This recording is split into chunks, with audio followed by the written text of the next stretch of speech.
Friends, welcome back to Geeta's channel.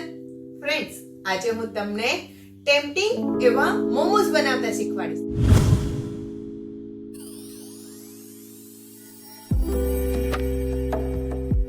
Momos માટે આપણને કઈ કઈ વસ્તુઓની જરૂર પડશે અને કેવી રીતે બનાવવાના એ જોઈએ. એ પહેલા જો તમે હજી સુધી મારી ચેનલને સબસ્ક્રાઇબ ન કરી હોય તો હમણાં જ કરજો અને મારી આ વિડીયોને વધુમાં વધુ શેર કરજો અને લાઈક કરવાનું તો ભૂલશો જ નહીં. તો ચાલો હવે આપણે શીખી લઈએ કે કેવી રીતે મોમોસ બનાવવા. એના માટે આપણે કોબી, કેપ્સિકમ, ગાજર, સોયા સોસ, અંદર મીઠું, મરીનો પાવડર અને વિનેગર અને આદુ મરચાંની પેસ્ટ. સૌ પહેલાં પેનમાં હું તેલ નાખીશ. તેલની અંદર આદુ નાખવાનું છે. આદુ થોડું થોડું સંતળાઈ જાય અને વ્યવસ્થિત તેલમાં મિક્સ થઈ જાય પછી એમાં આપણે મરચાંની પેસ્ટ નાખીશું. આપણને જેટલું તીખું જોઈતું હોય એ પ્રમાણે એમાં મરચાંની પેસ્ટ નાખીશું. મેં તીખા મરચાં લીધા છે એટલે થોડી જ પેસ્ટ નાખી છે અને થોડું સ્પાઇસી હોય તો સરસ લાગે છે. એની અંદર પછી આપણે સૌથી પહેલાં ગાજરને એડ કરવાનું, કારણ કે ગાજરને ચડતા થોડી વાર લાગે છે એટલે પહેલાં એને એડ કરી અને વ્યવસ્થિત એને આપણે તેલની અંદર સાંતળી નાખવાનું. ગાજર થોડા સોફ્ટ થઈ જાય અને એનો કલર યલો થાય પછી એની અંદર આપણે કોબી જ એડ કરવાની છે અને કોબીને પણ સારી રીતે મિક્સ કરી અને એનો પણ કલર યલો થઈ જવા આવે પછી એની અંદર આપણે ધીમે ધીમે મસાલા એડ કરવાના છે. સૌથી પહેલાં હું સોયા સોસ એડ કરું છું. સોયા સોસને સારી રીતે એની અંદર હું મિક્સ કરી દઉં છું. પછી એની અંદર હું મીઠું એડ કરું છું. આમાં સ્વાદ પ્રમાણે આપણે મીઠું એડ કરવાનું છે. જે મીઠું વાપરતા હોય એ પ્રમાણે મીઠું નાખીને પણ એને સારી રીતે આપણે હલાવવાનું છે. પછી એમાં કેપ્સિકમ એડ કરી એને સહેજ જ મિક્સ કરી અને તરત જ એની અંદર આપણે બાફીને તૈયાર રાખેલી જે નૂડલ્સ હોય ને એ નૂડલ્સ આપણે એની અંદર એડ કરવાની છે. આ પહેલાંથી મેં બાફીને રાખેલી જ હતી એટલે એ નૂડલ્સ પણ હું અંદર એડ કરી દઉં છું અને એને સારી રીતે આપણે મિક્સ કરવાનું. એમાં મેં હવે મરી પાવડર પણ એડ કરી દીધો છે એટલે એનો ટેસ્ટ એકદમ સરસ ઇન્હેન્સ થાય છે. ફ્રેન્ડ્સ, આપણું સ્ટફિંગ એકદમ સરસ તૈયાર થઈ ગયું છે.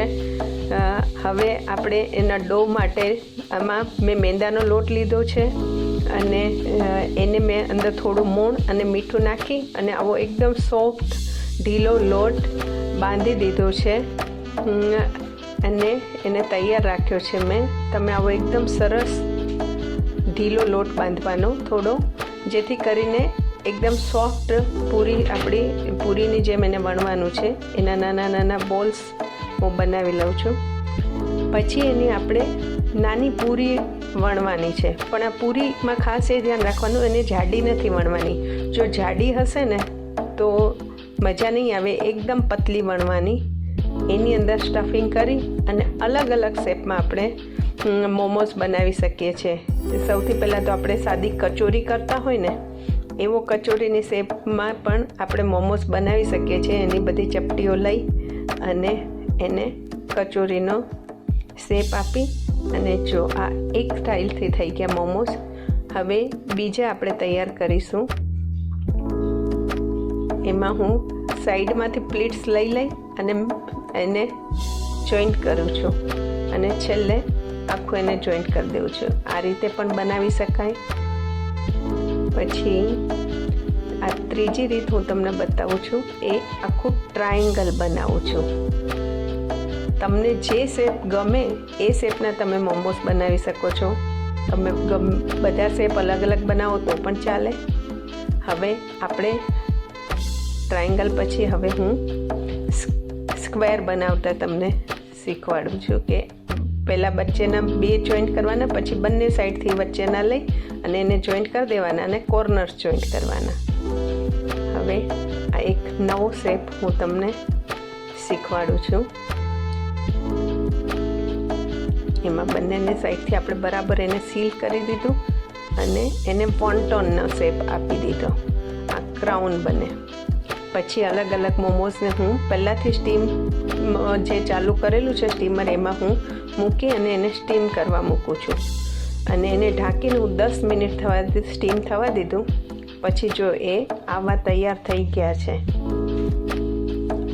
ફ્રેન્ડ્સ, બહુ જ સરસ લાગે છે, પણ આ એકલા કરતાં ચટણી સાથે સારા લાગે છે. અને ચટણી માટે તમને જોઈશે લાલ મરચાં,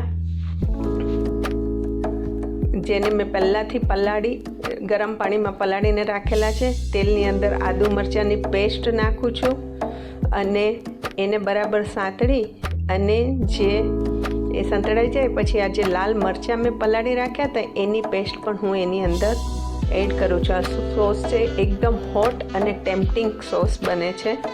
એટલે આ લાલ તીખા મરચાંની પેસ્ટ મેં એડ કરી એને સાંતળી દીધા. થોડું પાણી પણ હું એમાં એડ કરું છું જેથી કરીને વ્યવસ્થિત સંતળાઈ જાય.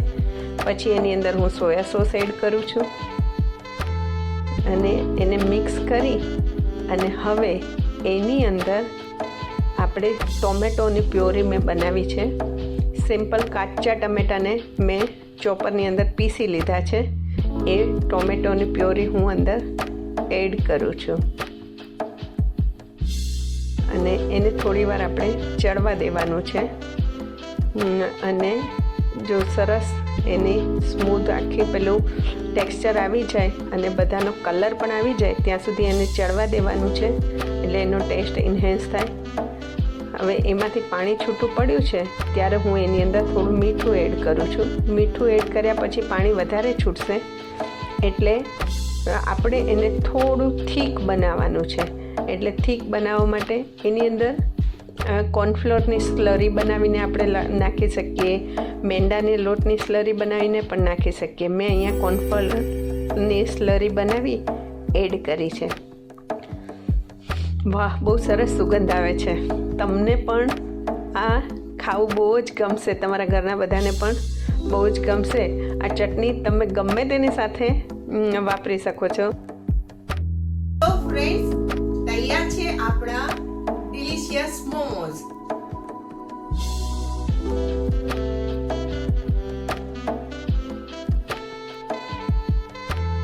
એકદમ ટેમ્પટિંગ છે, ખાતા જ મોઢામાં પાણી આવી જાય છે અને એ તમારા બધા જ ફેમિલી મેમ્બર્સને ખૂબ જ પસંદ આવશે. તો આ વીકેન્ડમાં તમે જરૂર ટ્રાય કરજો.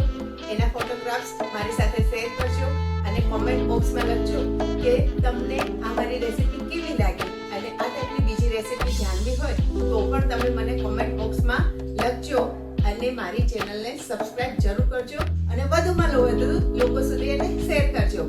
ફરીવાર આવી જ નવી રેસીપી સાથે મળીશું. ત્યાં સુધી બધાને બાય.